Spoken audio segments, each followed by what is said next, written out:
So apakah peranan ibu bapa pula dalam ini ya? Sebab kadang-kadang yang golongan pertama tu kadang-kadang ibu bapa dah push. Tapi kalau ada golongan yang ibu bapa tak boleh push ataupun tak minat langsung tentang pembelajaran anak-anak dia kata macam ni ikut engkau lah, dah besar, sekarang nak buat apa? Apakah yang mereka boleh buat? Baik, saya bagi tahu ibu bapa sangat penting. Dalam ekosistem seorang pelajar, kita ada sistem, kita ada cikgu, kita ada ibu bapa, kita ada student.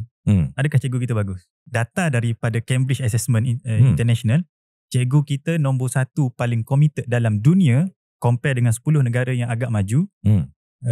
Dari segi apa?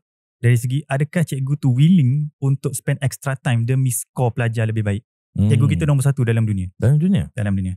Okay. Adakah cikgu kita berpuas hati dengan karier dia? Kepuasan bekerja dari segi pay ataupun enjoyment 75% antara top dalam dunia juga. So sistem kita melahirkan cikgu yang dah excited, teruja dan nak bagi lebih. Nah, datang kepada ibu bapa dengan student.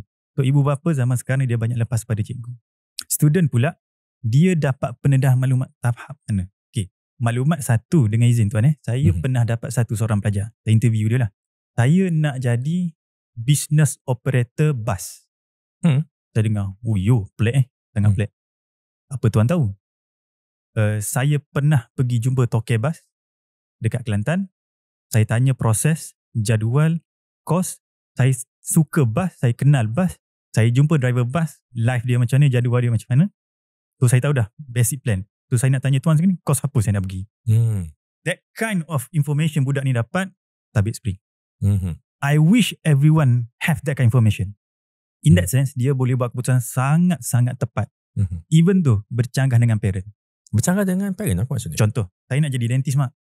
Mak kata, tak payah jadi lawyer. Family kita tak ada lawyer. So, kena ada seorang lawyer. Tapi saya nak jadi dentist mak. Sebab, dentist ni hidup dia begini. Kerja dia begini. Saya boleh perform begini. Saya ada pengalaman macam ni. Takkah ibu bapa rasa lega bila anak bagi jawapan macam tu? Patutnya lega lah. Lega yes. Sebab, aku nak anak aku jadi macam, tapi anak aku ada minat dia sendiri. Dia tahu apa dia nak. It's just that bukan mak ayah nak paksa sangat. Mak ayah sayang kita, dia nak yang terbaik.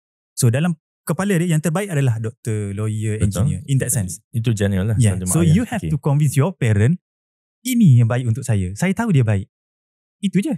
So benda paling utama saya nak tekan pada student, get your information, get exposure.